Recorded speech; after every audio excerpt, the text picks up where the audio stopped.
거래대금 1등이 이수 페타시스 17%. 자, 마지막 복습입니다. 이제 동그라미 안 칠 거예요. 중장기 초록색과 파란색이 앞쪽에서 돌았고요. 그 당시에 전고점 여기서 돌파했고요. 전고점 돌파 직전 빨주노초 파남보 정배열, 그 다음에 여기서 전고점 또 돌파했고요. 눌렸고 새로운 기준점이 잡혔고 여기서 오른쪽 시작 신고가, 그동안의 수급 상황의 변화 추이를 지켜보고 있는 중입니다. 주도주라는 게 이런 패턴들을 가져간다는 거죠. 어떠한 업종이든 간에 시장의 주도주를 꿰찼을 때는 차트상에는 저런 특징을 가지기 마련이니까 저런 차트와 친해져야 됩니다. 우하향에서 싸 보이는 차트와는 결별하십시오. 이에 대한 에너지는 역시나 엔비디아부터 시작한 AI 반도체에 대한 트렌드가 되겠습니다. 시장 전체 추이는 반도체 업종에서 각각의 키워드를 동반하는 쪽으로 같이 다 움직임인데 AI가 제일 강하고요. 금일은 EUV까지 같이 움직이는 패턴이었습니다. 다음 키워드 말해드릴게요. 다음 키워드는 가 뭐지? 그것과 관련된 것들은 뭘까? 한번 공부해 보시기 바랍니다.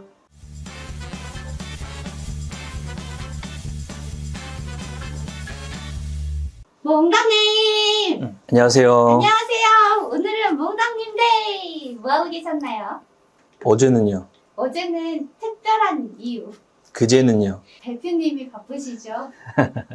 3일 연속 장마감을 하는 건 처음입니다. 근데 또 오늘 금요일이에요. 금요일이라서 8888 이벤트의 결과가 나오는 날입니다. 우리는 항상 루틴대로 이걸 확인하고 넘어갔으니까 오늘도 마찬가지죠. 자, 일단은 이번 주 코스픽 200의 1위도 금양이네요. 그리고 하이닉스가 5%, 셀트리온이 6%, 카카오 5%, 포스코홀딩스가 11%, 아모레퍼시픽이 11%, 크래프톤 11%.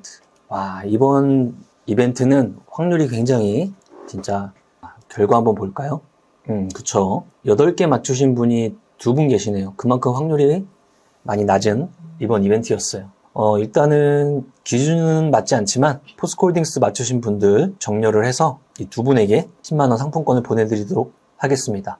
옥국님, 잘된다님 2분 축하드립니다. 자, 시장을 먼저 보긴 봐야죠. 루틴대로 거래소부터 봅니다. 너무 아름답죠? 우리가 V자의 오른쪽을 기다린 이후에 땅땅따당 해서 6월달 중순쯤 6월 12일이었네요. 2650을 바로 목전에 두고 있습니다. 그리고 지금의 에너지는 외인과 기관 둘 중에서는 기관의 수급이 조금 세게 올라가고 있네요. 그 에너지로 올라오고 있는 상황입니다. 당연히 지수가 이 정도 플레이라면 주도주 섹터는 움직임이 좋았겠죠. 자, 0.36 마감했고요. 896.28 마감했습니다. 여기도 마찬가지네요. 천천히 올라와서 6월달 중순쯤에 고점을 딱 맞닿는 날이었습니다. 그쵸? 우리가 이 당시에 금리에 대한 이야기나 여러 가지 움직임 때문에 이걸 겪었다면 그대로 지금도 자연스러운 상황인 겁니다. 그때나 지금이나 마음이 왔다 갔다 하는 거는 주식하는 자세에서는 좀 우리가 지양해야 되는 모습이죠. 언제나 비슷하게, 언제나 똑같게 흥분하지도 않고 그렇다고 좌절하지도 않고 시장을 대하다 보면은 큰 변곡자리에 대한 느낌은 지나고 나서 알지만 그 알았을 때 내 전체적인 전략이나 대응을 하면 되는 거고 큰 추세가 정해진 상황에서는 그때 우리가 그 추세의 힘을 믿으면서 움직임을 따라가면 되겠죠.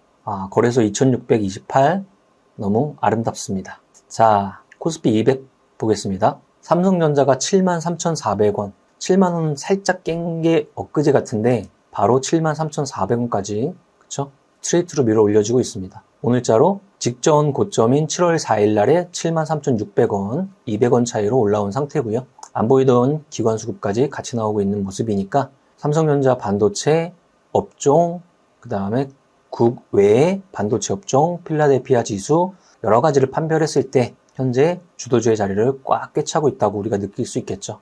일주일간 하나, 둘, 셋, 넷, 다 5거래일간 금액적으로는 거의 3,000원이 넘는 변동이 생기고 있습니다.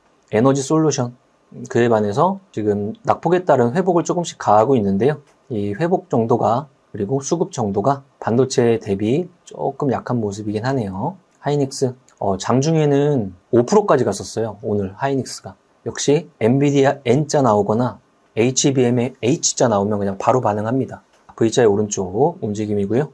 삼바 어느 정도 진정세가 나왔죠. 이 장대 음봉, 그러니까 상대적으로 장대 음봉처럼 보이는 날을 다 회복해서 올려놨습니다. 그럼 우리는 이렇게 우하향하는 차트에서 단 한 가지 기다리는 거는 결과론적으로는 60일과 120일이 크로스가 되는 중장기 정배열을 기다리지만 우리는 한 단계 더 나아가야죠. 그런 배열이 나오기 전에 단기평이 계단식으로 올라가면서 중장기 이평이 이 움직임이 천천히 이격도를 좁혀나가죠. 그때 시선을 밑으로 내리꽂아서 누구 돈으로 그러고 있는지 이런 걸 우리는 확인하는 겁니다.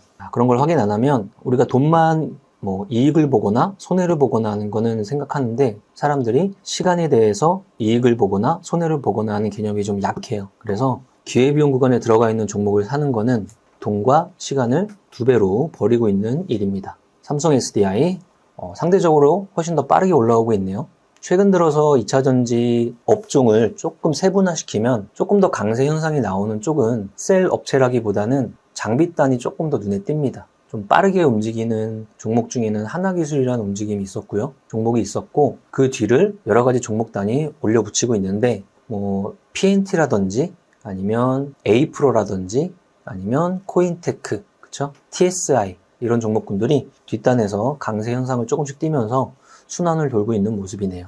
LG화학, 현대차 오늘 움직임 자동차 업종 너무 좋았습니다. 반도체랑 자동차가 원투펀치로 시장을 끌으면 오늘과 같은 파괴력이 나오고 그 파괴력에 돈을 누가 들였는지 보면 기관과 외인이 들였다는 거죠. 추세 너무 이뻐졌고요. 최근에 환율이 뚝뚝뚝 떨어지면서 대형주 쪽의 매기가 조금 더 좋아지는 모습인 것 같습니다. 포스코홀딩스 전고점 부시는 오늘의 날이었습니다. 3.59%. 전의 고점인 4월 18일자 가격을 뽕 하고 뚫어내는 모습이었고 항상 이때나 지금이나 포스코홀딩스라는 종목이 움직이면 시장에 단기 매매하는 자금들은 포스코 그룹주를 당기기 마련입니다. 그게 오늘도 나왔던 거죠. 항상 두 가지 종목이 그런 현상을 보이는데 그 중에 하나가 포스코 엠텍이고 또 한 가지가 포스코 스틸리온이라는 종목입니다. 원래 하고 있는 사업에 대한 부분으로 당겨지는 게 아니고 포스코 그룹 내 포스코 퓨처엠과 포스코 홀딩스가 움직임이 강할 때 다른 여타의 그룹주가 당겨지더라. 그쵸? 그룹주를 원래 미리 알고 있으면 움직임이 단기 가격 매매에서라도 조금 더 확률적인 접근을 할 수 있겠죠. 그룹주를 우리가 보는 거는 여러 가지 방식이 있지만 간단하게 네이버에서 확인하셔도 됩니다. 각각 증권사의 HTS마다 기능이 있는데요. 그냥 여기서 네이버 증권 가셔서 국내 증시 가시고 여기 그룹사 요거 눌러주시면 포스코 그룹이 뭐가 있는지가 이렇게 느껴져 있으니까 확인할 때는 이런 식으로 간편하게 확인을 해주시면 됩니다. 그렇죠? 그룹주도 아니면 짝짓기도 모든 것들은 백데이터, 그 백데이터를 머릿속에 기억한 사람들은 다른 사람보다 훨씬 더 빠르게 단기 매매에 대한 접근을 한다. 자동차 좋았고요. 기아, 네이버. 최근에 인터넷 업종의 추이가 조금씩 바뀌고 있는데요. 네이버는 조금 회복세가 올라오고요. 카카오는 너무 느립니다. 그렇죠? 만약에 시장에 이 인터넷 업종에 대한 추이가 조금 바뀌는 기조가 나오면 현재로서는 네이버가 현재 데이터로서는 승리하는 모습을 보여주고 있네요. 우리가 하나의 업종이 너무 좋다고 그 업종을 모든 걸 다 사는 건 좋은 전략 방법은 아닙니다.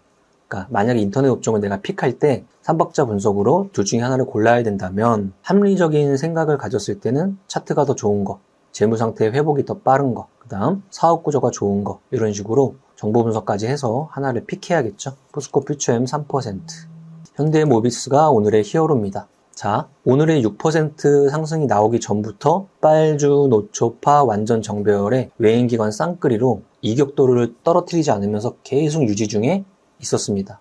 지속적으로 코스피 200, 코스닥 150 이쪽 라인을 정리하시는 분들은 이걸로 포착을 무조건 했어야 돼요. 며칠 전부터 계속 눈에 띄던 종목이었습니다.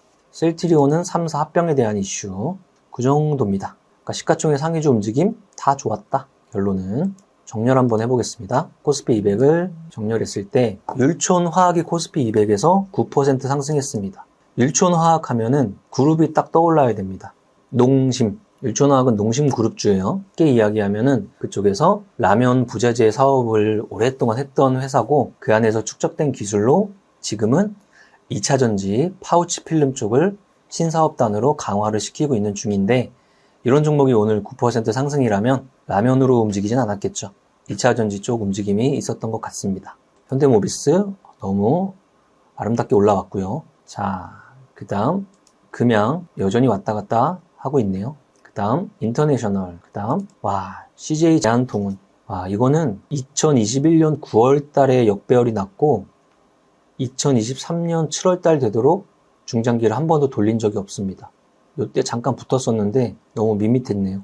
CJ 그룹주를 전반적으로 다 돌려보시면 어떤 느낌인지 감이 오실 거예요. 보통은 이런 그룹주의 전체적인 하락 기조가 나올 때는 이런 거 생각해 보시면 돼요. CJ 그룹의 최종 지주사는 어디지? 지주사의 움직임은 어떻지? 만약에 내가 저 CJ 그룹에 저거를 이어받을 사람이라면 내가 언젠가 승계를 받아야 될 텐데 어느 시기에 승계를 받는 게 훨씬 더 합리적일까? 라는 질문을 한번 던져봐야 됩니다. 그런 질문으로 CJ라는 종목을 보면 거의 굉장히 오랫동안 하단 쪽으로 가고 있죠. 지금의 추세입니다. 요 앞쪽에는 CFD 계좌 쪽에서 영향을 받아서 터진 것 같은데요. 지금의 그 이후의 추세입니다. 지주회사가 이런 식으로 정렬이 되고 보통은 우리가 우리나라에서 상속세를 매길 때 상속기일이라는 기준점이 잡혀야 되고 앞에 2개월, 뒤에 2개월에서 4개월간의 평균과 곱하기 상속세율에서 세금을 매기는 구조인데요. 만약에 저라면 CJ를 이런 상태를 이용한다면 특정한 가격 밴드에서 한 4개월 동안에 평평하게 주가 관리를 해서 상속 가액에 대한 부분을 어느 정도 맞춰서 이번 기회에 또 상속도 일부 진행하지 않을까? 이 정도의 생각도 해봅니다. 과연 CJ에서 그런 그림을 그리고 있을까요? 삼성증권 4%, 금융주들은 일단은 조금 더 지켜봐야 되고요. 코스모화학, 현대위아, 현대산하그룹사 중간에 있는 허리 역할을 하는 큰 종목들이 금일 움직임이 좋았습니다. 현대오토에버까지. 자, 현대로템, 한정기술, 두산에너빌리티, 하나에어로스페이스 네 종목 딱 보자마자 방산, 원전 이 섹터입니다. 지금 나토 정상회담 가면서 순방을 그쪽을 돌고 있는데 그쪽에 대한 에너지죠. 그렇다면은 오늘의 기조의 일부는 차익 기조라고 볼 수도 있죠. 그쪽에 가면서 기대감을 키웠던 방산이나 원전에 대한 에너지가 실질적으로 일정이 진행이 되면서 차익 구조가 일부 나오고 있다고도 우리가 미루어 짐작을 할 수 있을 것 같습니다. 금융에 갈리는 하루였고요. 거래대금 보겠습니다. 거래대금 1등이 이수페타시스 17%. 자, 마지막 복습입니다. 이제 동그라미 안 칠 거예요. 중장기 초록색과 파란색이 앞쪽에서 돌았고요. 그 당시에 전고점 여기서 돌파했고요. 전고점 돌파 직전 빨주노초 파남보 정배열, 그 다음에 여기서 전고점 또 돌파했고요. 눌렸고 새로운 기준점이 잡혔고 여기서 오른쪽 시작 신고가, 그동안의 수급 상황의 변화 추이를 지켜보고 있는 중입니다. 주도주라는 게 이런 패턴들을 가져간다는 거죠. 어떠한 업종이든 간에 시장의 주도주를 꿰찼을 때는 차트상에는 저런 특징을 가지기 마련이니까 저런 차트와 친해져야 됩니다. 우하향에서 싸 보이는 차트와는 결별하십시오. 자, 삼성전자 2% 상승 너무 이쁘고요. 한미반도체 어마무시한 힘이 나왔습니다. 시가총액이 4조 원인가요? 4조 원이 넘었나요? 어제 상한가에 오늘 13% 마감했는데요. 금일까지도 굉장히 강한 모습 보여줬고요. 이에 대한 에너지는 역시나 엔비디아부터 시작한 AI 반도체에 대한 트렌드가 되겠습니다. 시장 전체 추이는 반도체 업종에서 각각의 키워드를 동반하는 쪽으로 같이 움직임인데 AI가 제일 강하고요. 금일은 EUV까지 같이 움직이는 패턴이었습니다. 다음 키워드 말해드릴게요. 다음 키워드는 GAA. GAA가 뭐지? 그것과 관련된 것들은 뭘까? 한번 공부해 보시기 바랍니다. 포스코홀딩스, 포스코엠텍 전반적으로 반도체와 2차전지의 날이었다. 지수가 안 좋을 수가 없었다. 자, 상승률 보겠습니다. 성우테크론 시가총액이 조그만 반도체 주식이에요. 시총 작겠다, 반도체 주식 움직였겠다, 빵 가는 패턴들. DAP, 시총이 작은 PCB 관련주예요. 대덕전자부터 필두로 태성까지 코리아 서키트, PCB 관련주의 확산세가 오늘 나오는 날이었습니다. 네오셈 역시 반도체, ISC 반도체, 누보는 곡물, 비료, 식량 이것과 관련된 테마주죠. 다음 주 월요일이면 저쪽 편에 러시아, 우크라이나 그쪽 관련해서 흑해 곡물 협정에 대한 일정이 또 마감이 지어지니까 그에 대한 두려움으로 또 이쪽 테마가 움직였네요. 코리아 서키트, PCB 관련주로 확산세, HPSP 신규 상장주 플러스 신고가 패턴 플러스 반도체, HPSP, 기가비스 이런 애들 움직임이 비슷했고요. EUV의 대장 역할을 하는 V자의 오른쪽을 한 방에 보여주는 SNS텍, 양선 한 방으로 지금 거의 2주 동안의 V자의 왼쪽을 싹 지웠습니다. 강력한 패턴. STI도 한미 반도체를 필두로 후공정 장비단에 대한 이미지가 강하게 들어가고 있는 종목 중에 하나고요. 제2호 CNT 도전제 라인의 신규 상장주. 오늘의 양선으로 V자의 왼쪽을 끝냈네요. 일단 한인사료, 아까 흑해곡물, JW 중해제약이 최근에 진짜 강해지는데 이거는 AI 의료에 관련된 포함입니다. 엔비디아가 이거 신약 개발과 관련된 인공지능 신약 개발과 관련된 회사에 대규모 투자를 했기 때문에 그 소식이 엊그저께부터 들려왔고, 그 안에서 어저께는 여타의 의료 AI 관련주가 싹 다 움직였고, JW 중해제약과 보로노이라든지 뷰노, 딥노이드, JLK, 신테카바이오, 지니노스 이런 종목군들이 다시 한번 강세 현상을 띠고 있는 거죠. 우리기술투자는 리플의 급등과 이 가상화폐에 관련된 승소, 미국 쪽에서 승소 때문에 테마 영향을 받았고요. 대덕전자, PCB 대장주의 움직임이었습니다. 화인서키트, PCB 신규 상장주의 움직임이었습니다. 느껴지시죠? 시장은 주도주를 좋아한다. 주도 섹터가 만약에 본인이 없다고 느낄 때는, 지금 같을 때는 이제 약간의 조바심이 난다거나 포모의 느낌이 나올 수가 있어요. 그럴 때는 조금 진정하시고 다음에 대한 에너지가 어디서 나올까 그 궁리하는 게 더 좋지 않을까요? 어느 정도 반도체에 대한 포지션을 취한 분들은 추이를 따라가고 계시고, 너무 급박하게 이런 분위기 속에서 반도체 주식을 진짜 처음 사시는 분들은 조금 릴렉스 하시기 바랍니다. 오늘 7월 14일 금요일의 시장 분위기였고요. 시장 좋았습니다. 우리는 성장주의 추세 추종 전략을 띄는 사람들이 있는 곳이니까 오늘 딱 추세만 보고 결과를 딱 내야 되니까 좋았습니다. 다른 걱정은 대응 시장에 무엇이 나왔을 때 그때 하면 됩니다. 지금 밖에 날씨가 저렇죠? 자, 주말 푹 쉬시고 그다음에 좀 여유롭게 이번 주말은 좀 편안하게 쉬시고 다음 주도 주도주의 움직임이 변화가 언제 일어나는지 한번 체크해 보시죠. 이번 주 수고 많이 하셨습니다. 노래 부르겠습니다. 하나, 둘, 셋, 넷. 나는 10년 안에 100억 부자 될 거야. 화이팅! To survive the stock market, we need to learn our ways. I see you. 아, 더워. 이렇게까지 해야 돼? 세금 신고 부탁드려요! 알겠습니다. 세무사는 거둘 뿐. 하나 둘 셋! 세금 신고 완료. 마쿠. 마십. 성공했어. 아, 죽을 뻔했네. 아, 나 보험가입 돼 있지? 보험가입은 밸런스 에셋에서. Don't think, just do. 지금 가입하라고. 유튜브 멤버십 가입했어? 아니요? 제발 가입해. 이러다 다 죽어.